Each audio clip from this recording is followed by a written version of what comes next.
Belum, belum. Nanti tunggu ini. Pertimbangan sejauh ini untuk melakukan. Terima kasih. Pertimbangannya apa, Mas? Nah, Rangkap jabatan. pertimbangan. Mas, Pertimbangannya banyak lah. Pertimbangannya banyak. Salah satunya apa, Mas? Evaluasi terus menerus kan. apakah terkait dengan gejolak yang terjadi belakangan beberapa hari ini, Mas? Macam-macam. Oke, terima kasih ya. Setelah ini kita gabung ya. Kita ini dulu. Penekanan aja kan digabung apa enggak? Enggak. Mas, pelantikannya akan terbuka malam berapa, Mas? Pelantikannya terbuka, Mas. Terbuka nggak, Mas?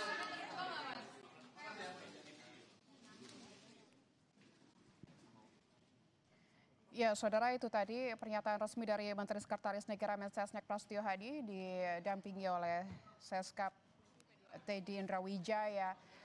Terdapat beberapa poin yang tadi disampaikan memang singkat, namun saya mencatat ada beberapa hal, yaitu terkait dengan pembentukan Kementerian Haji dan Umroh. Ini nampaknya Presiden telah menandatangani Menteri dan Wakil Menteri yang akan mengisi posisi kementerian baru ini yang rencananya akan dilakukan pelantikan hari ini, saudara. Tadi Mensesnek juga menyebut pembentukan kementerian ini atau Kementerian Haji dan Umroh ini karena baru sehingga posisi Menteri dan Wakil Menteri akan segera diisi.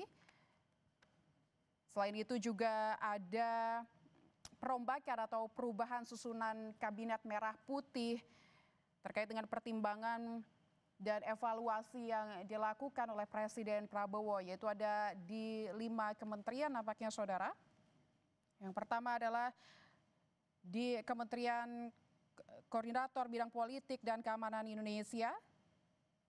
Lalu ada juga Kementerian Keuangan, ada juga di Kementerian Perlindungan Pekerja Migran, Kementerian Koperasi, dan Kementerian Pemuda dan Olahraga. Masih bersama kami Mas Suhartono, mantan wartawan Istana Harian Kompas. Mas Har, kalau melihat tadi pernyataan resmi dari Mensesnek, ada 1 kementerian baru dan 5 kementerian yang posisinya akan di-reshuffle begitu. Melihat ini kementerian-kementerian yang tadi disebutkan, apa yang bisa Anda lihat, Mas? Kan tadi saya dengar juga ada Menteri Keuangan ya. Ya, itu cukup mengagetkan. Ada Menko Polhukam ya. Nah, 2 posisi itu paling penting dan strategis ya. Kalau melihat siapa Menteri Koordinator Politik Hukum dan HAM-nya itu sekarang, itu kan adalah Pak Budi Gunawan ya. Dan kita tahu siapa Pak Budi Gunawan itu.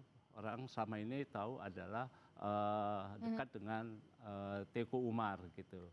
Nah, sedangkan Bu Sri Mulyani ini kan Menteri Keuangan yang kita kenal sejak zaman Pak SBY ya. Pak SBY, lalu di zamannya Pak Jokowi, lalu juga di zamannya Pak Prabowo. Beliau juga pernah di Bank Dunia gitu ya. Artinya 2 posisi itu sangat penting sekali. Jelas kalau ada perubahan ini tentu harapannya juga semakin besar. Tapi jangan sampai harapan yang besar itu akhirnya mentok karena penggantinya tidak seperti yang diharapkan. Nah, kita tahu kan siapa Bu Sri Mulyani itu. Ya, yang kalau kita duga itu penggantinya mungkin adalah Pak Purbaya ya. Ya. Pak Purbaya itu kan dia Direktur Lembaga Penjamin Simpanan. Dan kita tahu siapa Pak Purbaya itu. Jadi semoga saja ekspektasi Presiden dengan perubahan kabinet ini, kabinet akan lebih baik lagi ya performanya, terutama apa yang menjadi ketidakpuasan selama 5 hari kemarin, sejak tanggal 25 Agustus sampai 31 itu bisa terbeli gitu ya. Tapi kalau melihat figur ini kelihatannya kita masih harus menunggu dan bertanya lagi. Oke, Mas Har tadi juga menyebut 2 posisi strategis ini di Menko Polhukam dan Menkyu. Apa sebenarnya pertimbangan yang mungkin dipikirkan oleh Prabowo? Apa ya urgensinya begitu yang mungkin sedang dipikirkan oleh Presiden begitu? Ya, kalau melihat kemarin pasca kerusuhan kan Presiden mengundang 8 ketua partai politik yang ada di DPR plus dengan 8 partai parpol itu pendukungnya pemerintah, kecuali adalah PDIP dan Bu Mega hadir. Dan itu kan yang memberi keterangan pers adalah Pak Sapri ya. Kemudian juga mengundang perangkat militer juga yang memberikan keterangan pers adalah Pak Sapri. Dan penggantian Pak Budi Gunawan, saya sudah pernah dengar itu sekitar 3 bulan yang lalu, itu memang sudah akan diganti sebetulnya Pak Budi Gunawan itu.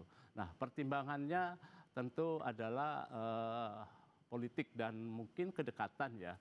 Barangkali Pak Prabowo ingin Menko Polhukamnya orang yang betul-betul dekat dengan beliau, sehingga harus diganti. Dan saya pernah konfirmasi juga ke stafnya Pak Budi Gunawan 3 bulan yang lalu. Itu Pak Budi mau diganti ya? Oh iya Mas, memang udah lama itu katanya mau diganti. Kita tinggal nunggu aja. Nah tadi juga saya konfirmasi, adakah pemanggilan? Tidak ada. Tapi beliau ada tuh di kantor katanya lagi bekerja Pak Budi Gunawan. Nah terus kalau Bu Sri Mulyani ini kan sebetulnya apakah ada kaitan yang kemarin juga nih Mas, terkait dengan kondisi kita kemarin yang melibatkan juga Bu Sri Mulyani. Tapi kita tahan sejenak, Mas Har. Saudara, Breaking News Kompas TV harus jeda sejenak. Tetaplah bersama kami.